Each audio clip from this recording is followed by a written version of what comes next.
میں نہ گئی ہوں تو لوگ آیا کرتے تھے کہ باجی ہم بدل دیں گے، آنٹی امی کہتی تھی میں خود بدلوں گی۔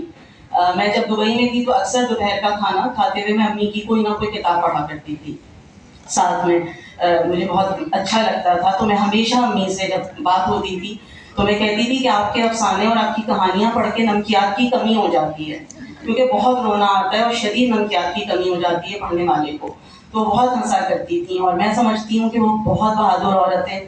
مہناز آنٹی نے جس طرح ذکر کیا، انہوں نے بہت مشکل زندگی گزاری، بہت سر اٹھا کے جی کو انہوں نے سچ لکھا، جس طرح سے لکھا، جس جرت سے لکھا ایک عورت ہو کے پاکستان میں ضیاء صاحب کے زمانے اور اپنی پوری عمر میں سمجھتی ہوں کہ وہ بہت قابل فخر ہے میرے لیے اور میرے خاندان کے لیے۔ تو خیر ہی ہم جتنا فخر کریں اپنی ماں پہ وہ کم ہوگا، اور آج امی جیسی عورتوں، لڑکیوں، بچیوں کی مزید ضرورت ہے۔ اور میں یہ سمجھتی ہوں کہ مجھے بہت خوشی اس بات کی ہے کہ امی نے ہم بہن بھائیوں کی، اپنی بیٹیوں کی جس طرح تربیت کی، میری بیٹی کی تربیت میں جو ان کا کردار رہا، اور جس طرح وہ عورت کے لیے لکھتی ہیں، سوچتی ہیں، جس طرح کی دنیا کا خواب دیکھتی ہیں، میں سمجھتی ہوں اس کو آگے بڑھانے کی آج اور بھی زیادہ ضرورت ہے۔ اور مجھے بہت خوشی ہوتی ہے جب میں اپنی بیٹی کو دیکھتی ہوں، اس وقت پیرس میں انٹرنیشنل سیکیورٹی پڑھ رہی ہے اور ابھی یہ آکسفورڈ جانے والی ہے۔ اس میں یقیناً میری ماں کا بہت ہاتھ، ان کی تربیت، ان کی محبت، اور جو انہوں نے سیکھ اور جو ماحول انہوں نے ہمیں دیا، میرے بچوں کو دیا۔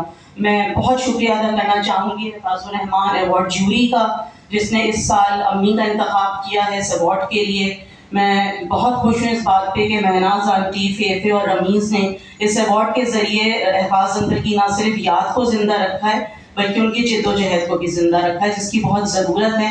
حفاظ انکل جیسے لوگ نہیں ہوتے، تو ہمیں ان کی بہت قدر کرنی چاہیے، ان کے لکھے ہوئے کی بہت قدر کرنی چاہیے، اور کوشش کرنی چاہیے کہ آگے بھی ایسے لوگ پیدا ہوتے رہیں۔ وہ ویسے بہت مشکل ہے، اور پاکستان میں تو اس وقت صورتحال جو ہے اس میں ایسا خواب دیکھنا مشکل ہے، مگر خواب تو ہم نے ہمیشہ دیکھا ہے، ہمارے بڑوں نے بھی سکھایا ہے، ہم بھی دیکھتے ہیں، ہم اپنے آگے آنے والی نسلوں سے بھی چاہتے ہیں کہ وہ خواب دیکھیں اور خواب دیکھتے رہیں۔ بہت شکریہ ایک دفعہ پھر، میری طرف سے، امی کی طرف سے، میرے پورے خاندان کی طرف سے بہت شکریہ۔ تھینک یو سو مچ۔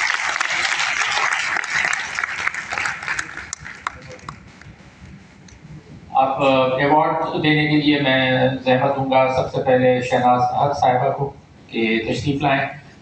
ہماری لاہور سے آئی ہوئی سول سوسائٹی کی بہت توانا آواز خاور ممتاز صاحبہ، پلیز تشریف لائیے۔ اور HRCT کے human rights commission of Pakistan کے چیئرمین جناب اسد اقبال بٹ صاحب، جناب تشریف لائیے۔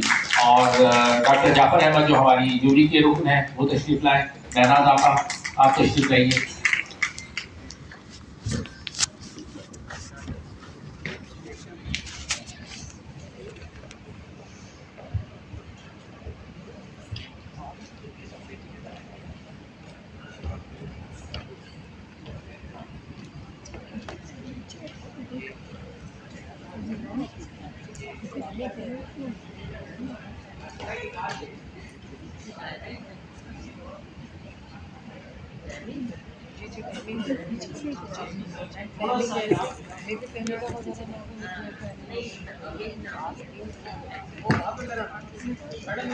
میڈم یہ پہلے یہ بات کر پھر